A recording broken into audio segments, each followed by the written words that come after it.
Yo, Kasuri here. We are back with another free-to-play pull plan video. The last time I made a video like this was back before the release of 2.6 in global, which was the Recoleta and Olive patch. Things are a bit different now since I've started a third account over on CN. So now I have two free-to-play accounts, one on global, one on CN, and then my last account is a for fun account on global where I spend my money on skins and stuff. So what you're looking at right now is my pull history since day one. I'll leave a link to this summon tracker down below if you want to use it.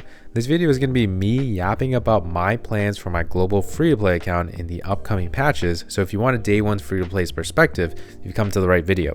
So I'll give you my thoughts on the upcoming characters since I've actually already played with them on my CN account, and I'll let you know whether I plan on pulling them, considering them, or outright skipping them on my global account. So yeah, this is going to be my account here. Quick showcase. Feel free to pause if you need to see anything. And yeah, last disclaimer, as always, you should pull for the characters you like the most because that is going to make the game more enjoyable, and most of the content in the game can't be beaten by many characters. Well, for now, until we see what 500M is, all right?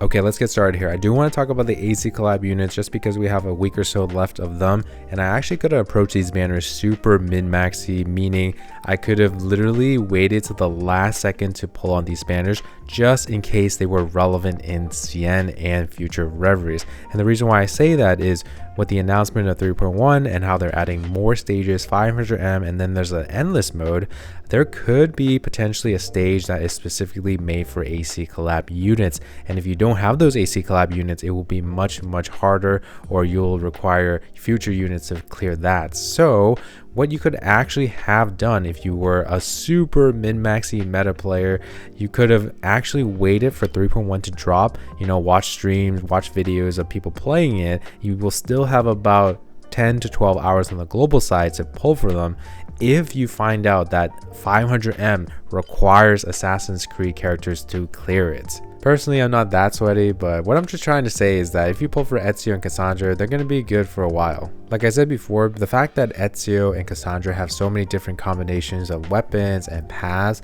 it just makes them way more versatile to potentially fitting into other teams in the future or having better supports for their niches. For example, we're still waiting for a healer or sustain that kind of boosts the ultimate focus teams. So that's why I pulled for them, and another reason is they'll probably never come back. Alright, on to Nautika, who I think is the star of all the characters that are upcoming for global. So I started my CN free-to-play journey during this patch, and oh my goodness, Nautika carried my account so hard. She allowed me to complete Limbo and Loose Escape in just 2 weeks. Then she allowed me to clear all of 400M reveries in 1 month. But that's not even crazy. There was a CN player apparently that cleared all of 400M in 3 days of making an account with just Nautika, Simulwise Euphoria, Free Ulrich, Euphoria Lucy. This patch is packed and Nautika is leading the charge. So am I going to be pulling for Nautika? Absolutely. She is so busted. She does so much damage and she can carry a new account all the way to endgame just by herself. That's how insane she is. She has insane multipliers, but I feel like that's not the only thing. This is like the first time that we've kind of gotten a damage dealer that scales off HP. And whenever there's HP scaling damage dealers, not only do they do mad damage, but they are so tanky. And because of this combination, whenever I'm playing with the Nautika blood type team, I feel like I'm so tanky, I'm never afraid of getting one shot by the enemy. All you need to make Nautika pop off is really having a Simulwise to support her, but that's not it. She can have a premium team with Sentinel, who we're going to talk about in just a second, but it looks like there could potentially be another blood type character in 3.1 that supports blood type even more. And then with the introduction of 5-man content, they might release another 5th character for the team. And not only that, because Nautika is a reverse 99 character and a limited character, she will potentially, or most likely, will get a Euphoria in the very distant future. So Nautika is so strong right now. Imagine her with her future Euphoria. I know, she's just absolutely a really good value character that I am absolutely going to pull for. Okay, on to Moldir, the second character of 2.8. So basically, Moldir is kind of like the Flutter page, but for the ultimate damage teams. So you're probably thinking already, oh my god, Flutter page is so good. That means Moldir is going to be so good. Well, not really. So obviously why they're compared to each other is because they both give +1 AP, amazing, and they both have this kind of force field stacking, force field. Flutter Page has Gust, you stack it up to 5, 15, 25, you get increasingly stronger follow-up attack buffs, and Moldir has the same thing where you stack it to 10, 20, 30, and you get more and more ultimate damage bonuses like crit rate, crit damage, ultimate damage dealt, all that stuff. However, it is much harder to stack Moldir's force field than Flutter Pages. Flutter Pages, you just have to use incantations and follow-up attacks. To stack up Moldir's, you have to consume Moxie, and you have to consume a lot of Moxie.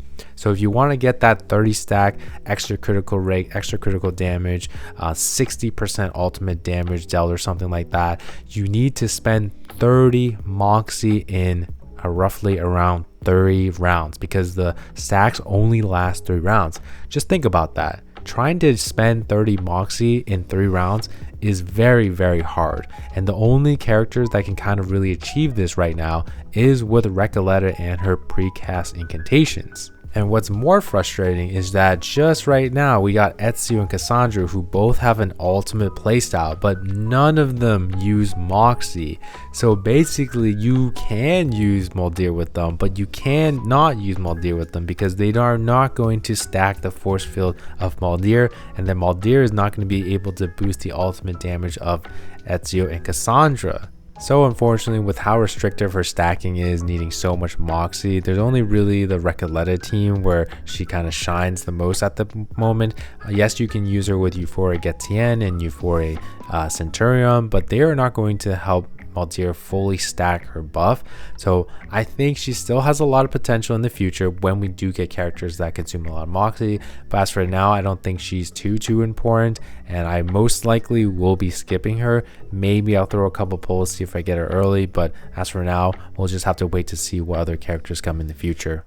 Okay, on to 3.0. So Sentinel is going to be the dedicated support for Nautika, and the reason why is because she is going to give a bullet for Nautika that's going to give her extra damage based on her HP, and you already know Nautika scales off HP and she has massive HP, so she's going to get a huge buff being played with Simulways. I mean, not Simulways, Sentinel. So Sentinel also stacks up the blood type really fast, and obviously if you have lots of blood type, and then Nautika can do more damage on the ulti. So Sentinel is going to replace the Flutter Page slot in the Nautika team. So as of 2.8, when you get Nautika, you're going to be playing Nautika, Simulwise, Flutter Page for 2-2, of course, right?